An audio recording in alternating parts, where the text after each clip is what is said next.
Nous sommes aujourd'hui dans la région d'Uzès, au milieu des chênes, et nous visitons une maison en bois dans un style complètement différent de celui du chalet. Cette maison est conçue pour un couple avec une chambre supplémentaire. Le budget relativement réduit a permis une surface totale de 141 mètres carrés, dont 101 mètres carrés sont habitables. L'idée forte est l'intégration paysagère. Le pari de construire en bois a été facilité par le style contemporain, mieux accepté pour le permis. Cette construction légère a simplifié le terrassement. En effet, le sous-sol comporte des rochers très durs à extraire. C'est de l'économie d'énergie pour les travaux.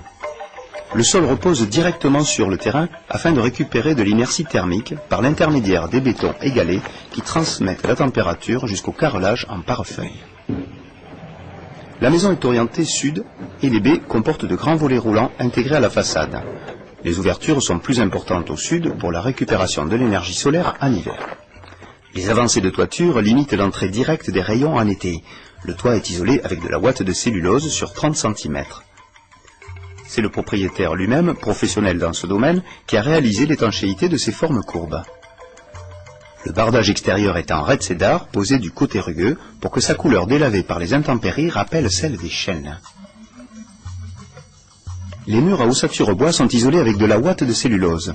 L'intérieur est en panneau de fibre OSB ou en gypse cellulose et les cloisons sont remplies de laine de mouton dont l'odeur est très appréciée.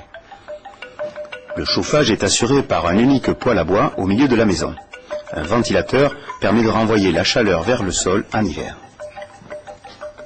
Des capteurs solaires à thermosiphon, une technologie simple et efficace, assurent la production d'eau chaude.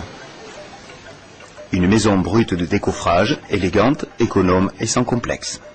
Le fait de nous indiquer qu'on pouvait faire des formes qui sortaient de l'ordinaire, parce que c'est pas une maison avec un toit de pente, ça a été un petit peu d'avant-garde, pas d'avant-garde, mais on pensait que ce serait peut-être pas nécessairement accepté au niveau du permis de construire.